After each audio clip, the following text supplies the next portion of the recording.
الحمد لله وكفى والسلام على عباد الله الذين اصطفى أما بعد. أعوذ بالله من الشيطان الرجيم. بسم الله الرحمن الرحيم. إن الدين عند الله الإسلام. صدق الله العظيم. وقال النبي صلى الله عليه وسلم: من خرج في طلب العلم فهو في سبيل الله حتى يرجع. وقال النبي صلى الله عليه وسلم: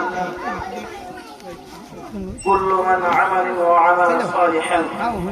يوم القيامة إلا من عمل به.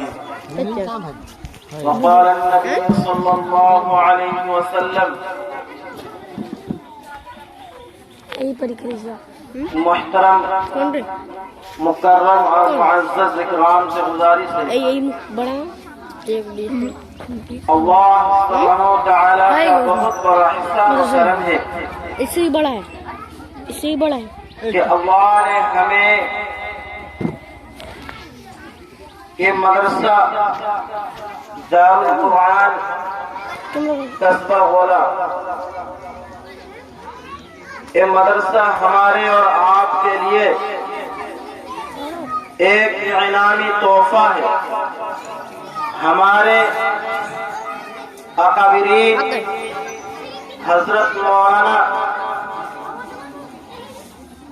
ابو القاسم نعمانی صاحب جو ابھی دارالعلوم دیوبند کے ناظم صاحب ہیں، تو میرے محترم بزرگ دوستو، ہمارے سامنے یہ مدرسہ جو ہے یہ دین کا چراغ ہے. ہمارے سامنے اگر یہ مدرسہ نہیں ہوتا، اگر ہمارے سامنے ان دین کے چراغ چلانے والے ان علماء نہیں ہوتے، یاد رکھیں آج ہمارے سامنے ہمارے والد صاحب کے انتقال کے بعد کوئی جنازہ پڑھانے والا کوئی بھی کھڑا نہیں ہوتا. تو ماشاءاللہ ہمارے سامنے میں نے آپ حضرات کے سامنے ایک قرآن کریم کی چھوٹی سی آیت پڑھ کر جو ان کا ترجمہ یہ ہے: ان الدین عند اللہ الاسلام، اللہ کے نزدیک سب سے پسندیدہ دین کوئی اور دین نہیں ہے، نہ کفار مشرکین کا دین پسند ہے، نہ اور کوئی بھی مذہب کے دین اللہ کے سامنے پسند ہے، مگر یاد رکھو قرآن کریم کے اندر فرمایا ہے: ان الدین عند اللہ الاسلام. اللہ کو اگر کوئی بھی دین پسند ہے، کوئی بھی مذہب پسند ہے، وہ ہے اسلام. میرے محترم بزرگ دوستو،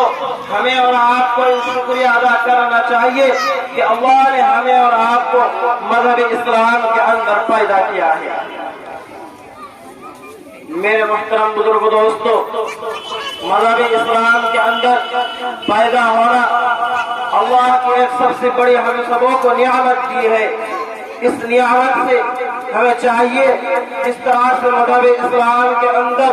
جس پابند ہے، نماز فرض ہے، روزہ فرض ہے، زکات مالداروں پر فرض ہے، حج مالداروں پر فرض ہے، اسی طرح ہمارے مذہب اسلام کے اندر 5 ارکان ایسے ہیں جو اللہ نے ہمیں اور آپ کو فرض قرار دیا ہے. مگر یاد رکھو طالب دین علم سیکھنا بھی ہمارے لیے فرض ہے. میرے محترم بزرگ دوستو، آج ہم کل سے آگے ان بچوں کی امتحان لے رہے ہیں. ماشاءاللہ وہ تو خوش ہے کہ ان بچے کے اندر اللہ نے اتنا علم دیا ہے. اللہ نے ان لوگوں کے زبان سے اسی قرآن کریم پڑھ رہے تھے، ایسا لگ رہا تھا جیسے یہ آج قرآن نازل ہو رہا ہے. میرے محترم بزرگ دوستو، مدرسے میں جانا بہت سے ہوتے ہیں، مگر ان مکتبی جو بچیاں رہتے ہیں، بچیاں تو ہم نے کبھی کسی کے بھی امتحان نہیں لیے ہیں، مگر مدرسے کے طالب علم کے امتحان ضرور لیے ہیں. میرے محترم بزرگ دوستو، اس سے بھی پہلے امتحان لینا دوسرا مدرسے میں ہوا ہے، مگر آج کے قصبہ غولا جو مدرسے ہیں جہاں بچیاں امتحان دے رہی تھی، ایسے لگ رہا تھا کہ بچیاں بھی جو ہے اللہ نے ان لوگوں ان کی زبان سے قرآن کریم کی آیتیں قرآن کریم کی اس طرح سے ادا ہو رہا تھا جیسے لگ رہا تھا کہ قرآن کریم حاضر پیچھے بیٹھا ہے میرے محترم بزرگ دوستوں ہاں کھڑے کا نام تو جانے میرے پردہ نشین ماں اور بہنوں میں آپ لوگوں سے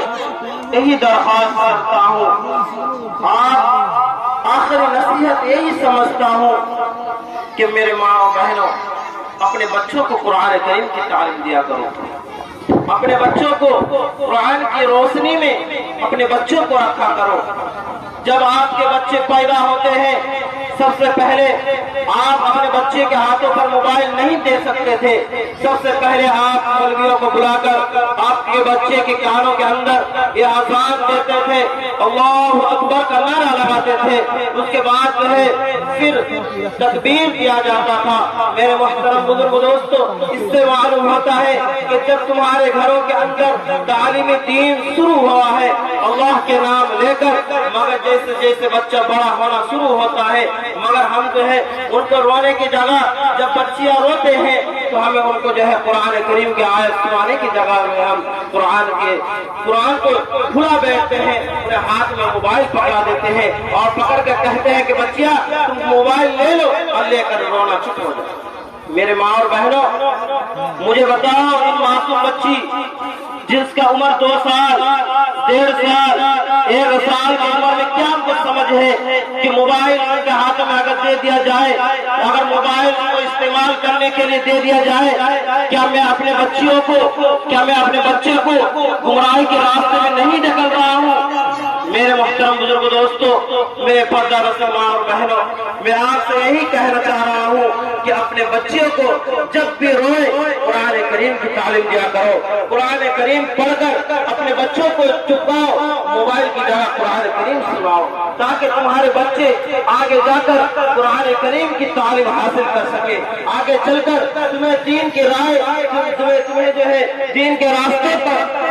چلنے کے لیے آسان ہو میرے محترم بزرگ دوستو جب آپ ان ننگے نوجوانوں اور فلم اسٹار کی اگر تم تصویریں دکھا کر اپنے بچوں کو چاہو گے کہ میرے بچے مولانا ابو القاسم نعمانی صاحب ہو جائے میرے بچے حضرت انور شاہ قاسمی ہو جائے آپ اس طرح سے کبھی نہیں ہو سکتا میرے محترم بزرگ دوستو جب اپنے بچوں کو قرآن کریم کی تعلیم دو گے تو آپ کے بچے انور شاہ قاسمی ہو سکتا ہے تمہارے بچے انور شاہ گنگوئی ہو سکتا ہے میرے محترم بزرگ دوستو اکابرین آپ کے دلوں کے اندر آ جائے گا آپ کے دلوں کے اندر اخلاص اور اللہیت کے ساتھ اگر آپ چاہو گے کہ میرے بچے دین کے داعی بنے میرے بچے دین کے راہبر بنے میرے بچے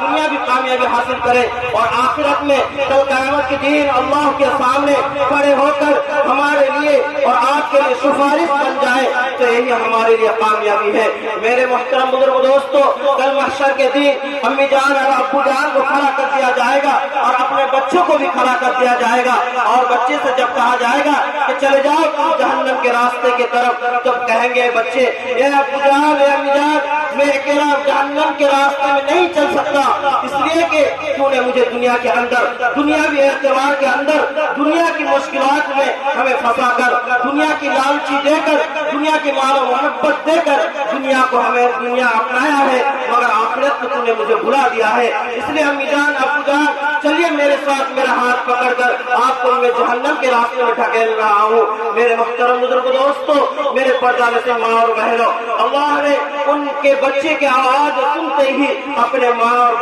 باپ کو بھی جو ہے ان بچے کے ساتھ جہنم کے اندر پھینک دے گا میرے کلمہ شریف بھائی اور بہنوں میں آپ سے گزارش کرتا ہوں جس طرح سے دین مذہب کے اسلام کے اندر جتنا آسان ہے اتنا مشکل بھی ہے اللہ کے سامنے دعا کرے کہ اللہ سبحانہ وتعالی ہم سبوں کو مذہب اسلام کے اندر مذہب اسلام کے پابند بنائے مذہب اسلام کے اندر جس طرح سے شریعت کو اپنانے کے لیے جس طرح سے اللہ نے ہمیں اور آپ کو 5 وقت کی نماز فرض قرار دیے ہیں ہمیں اور آپ کو نماز کے پابند بنائے قرآن کریم کی تلاوت بھی ہمیں اور آپ کو کرنے والا بنائے میرے محترم بزرگ دوستو مختصر سے ٹائم ہے میں آپ کے سامنے زیادہ ٹائم نہیں دوں گا اس لیے کہ ہمارے اکابر جو علماء آئے ہوئے ہیں ہم سبوں سے جو بہت زیادہ بزرگ ہے، اللہ والے ہیں، اللہ کے نبی صلی اللہ علیہ وسلم کو اپنایا ہے، اس لیے میرے محترم بزرگ دوستو ان کے سامنے بات کہنا میں یہ سمجھتا ہوں کہ بے ادبی ہے، اس لیے کہ جب بڑے بڑے بزرگ لوگ بیٹھے ہوئے ہوتے ہیں، بچوں کے سامنے بچوں کو بات کرنا یہ بے ادبی ہے۔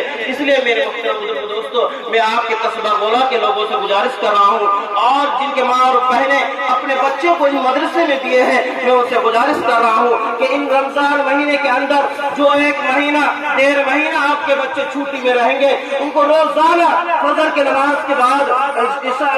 فجر کے نماز کے بعد مغرب کے نماز کے بعد روزانہ آدھا گھنٹہ 1 گھنٹہ اپنے گھروں میں بیٹھ کر تعلیم دیا کریں، تاکہ بچوں کے دلوں کے اندر شیطانی یہ وسوسہ نہ ڈال دے کہ تم 1 مہینے کے اندر چھٹی پایا ہے، تم نے 1 مہینے گھر میں رہ کر قرآن کریم کی تعلیم کو بھول گیا ہے، اس طرح کے دل میں شیطان تمہارے بچے کے اندر خیالات نہ ڈال دے۔ میرے محترم بزرگ دوستوں، میرے پردہ نشین ماں اور بہنوں، میں آپ سے یہی گزارش کر رہا ہوں کہ اپنے بچے کو جس طرح سے مدرسے میں رہ کر تعلیم دین حاصل کیا ہے، گھر میں بھی رہ کر ان قرآن کریم کو پڑھے۔ گھر میں قرآن کریم پڑھنا یہ بھی ثواب ہے، گھر میں ماں باپ کے سامنے قرآن کو پڑھنا اعلیٰ کوالٹی کا ثواب ہے، اس لیے کہ ماں باپ نادان ہے، ماں باپ اگر قرآن کریم نہیں پڑھ سکتے، بچے کو قرآن کریم اگر پڑھا رہے ہیں، یہ یاد رکھ کے کل قیامت کے دن یہی بچہ ان کو ماں باپ کو جنت کی طرف دھکیلے گا۔ اگر یہی ماں باپ اگر دین کے دائرے کے اندر کرم پیدا ہوا ہے، اگر ماں باپ ان بچے کو قرآن کریم کے